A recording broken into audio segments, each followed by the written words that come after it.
बच्चों, कल की वीडियो में जो मैंने आपको फ्रेजेस बताए थे वो आपको बहुत पसंद आए थे। तो आज की इस वीडियो में मैं और भी ऐसे फ्रेजेस लाया हूं जो आपको बहुत पसंद आएंगे। तो चलिए वीडियो को शुरू करते हैं।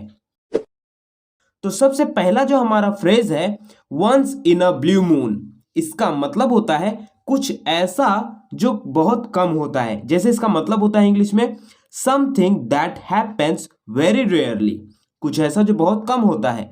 इसको सेंटेंस में हम बोल सकते हैं the earthquakes hit once in a blue moon in this part of earth. जो भूकंप होता है वो बहुत कम आता है, वो रोज रोज नहीं आता। इसका मतलब ये था। सेकेंड है हमारा the chip on your soldier. The chip on your soldier, इसका मतलब होता है जब कोई कुछ समय पहले हुई किसी बात से परेशान होता है। When someone is upset about something that happened a while ago, इसे सेंटेंस में हम बोल सकते हैं he has a chip on his shoulder for being abandoned by his parents in this childhood. उसे इस बात का बहुत चिंता था कि उसके जो माता पिता थे वो बचपन में उसे छोड़ दिए थे। थर्ड है हमारा spill the beans. Spill the beans, इसका मतलब होता है कोई रहस्य प्रकट करना।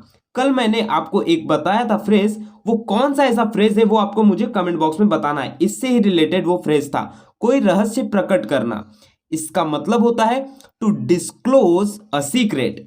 टू डिस्क्लोज अ सीक्रेट, इसे सेंटेंस में हम बोल सकते हैं the little one spilled the बी about the surprise vacation we had plan. हमने वैकेशन के लिए एक सरप्राइज प्लान किया था जो एक छोटे बच्चे ने उसे डिस्क्लोज कर दिया, रहस्य प्रकट कर दिया। Blessing in डिस्ग्यूज। ब्लेसिंग इन डिस्ग्यूज का मतलब होता है कुछ अच्छा और उपयोगी जो शुरू में ऐसा नहीं लगता। इसका मतलब होता है something good and useful that did not initially seem that way. इसे सेंटेंस में हम यूज कर सकते हैं His accident was a blessing in disguise because it gave him a lot of time to think about his life. मतलब उसके जीवन में जो घटना हुई थी वो उसके लिए एक छुपा हुआ आशीर्वाद था जिससे वो अपने जीवन के बारे में बहुत ज्यादा सोच पाया, समझ पाया। कम hell or high water.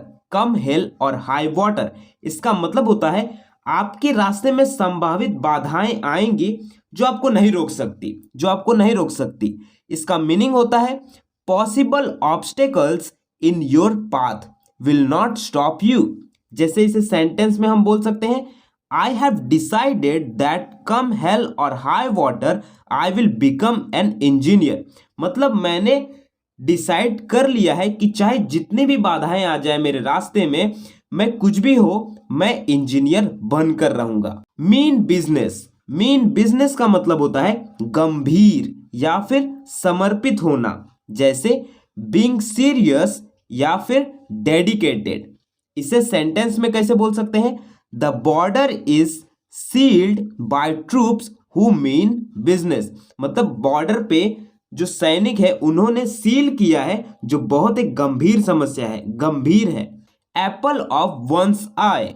Apple of one's eye, इसका मतलब होता है दूसरों के तुलना में अधिक प्रिय होना, दूसरों के तुलना में अधिक प्रिय होना। जैसे being cherished more than others are.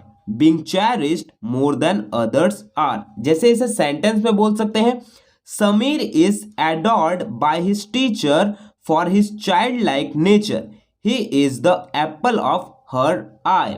Sameer का जो बचपना जैसे जो व्यवहार था वो उसके शिक्षक को बहुत पसंद आता था, उसे ऐसा लगता था कि ये मेरे बच्चे जैसा है, इसके लिए वो शिक्षक के नजर में बहुत ही एक अच्छा लड़का था। नेक्स्ट है feeling a bit under the weather. Feeling a bit under the weather, इसका मतलब होता है थोड़ा बीमार महसूस होना, थोड़ा बीमार महसूस होना। जैसे I may not be able to jog today as I am feeling a bit under the weather. मुझे ऐसा लगता है कि आज मैं जॉगिंग नहीं कर पाऊंगा, जैसा कि मुझे ऐसा फील हो रहा है कि मैं थोड़ा बीमार हूं। नेक्स्ट है ball is in your court. Ball is in your court, इसका मतलब होता है अगला निर्णय या कदम कब उठाना आप पर निर्भर करता है। मतलब अगला निर्णय या कदम कब उठाना है वो आप पे निर्भर करता है। when it is up to you to make the next decision or step। जैसे इसे सेंटेंस में कैसे बोल सकते हैं, now the ball is in your court, decide whether you want to reply और नॉट। अब ये आप पे डिपेंड करता है कि आप उसे रिप्लाई करना चाहते हो या फिर नहीं करना चाहते हो। नेक्स्ट है हमारा hear it on grapevine. Hear it on grapevine, इसका मतलब होता है किसी चीज या व्यक्ति के बारे में अफवाह सुनना, किसी व्यक्ति या किसी चीज के बारे में अफवाह सुनना। जैसे to hear rumours about something और समवन।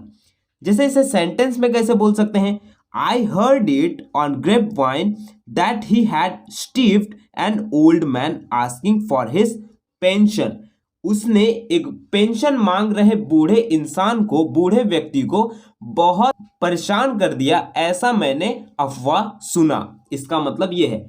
अब आप लोगों के लिए एक क्विज है कि मैंने एक फ्रेज बताया था, कोई रहस्य प्रकट करना। इसे मैंने कल के वीडियो में एक फ्रेज बताया था, जो आपको बताना है मेरे कमेंट बॉक्स में कि वो कौन सा फ्रेज था।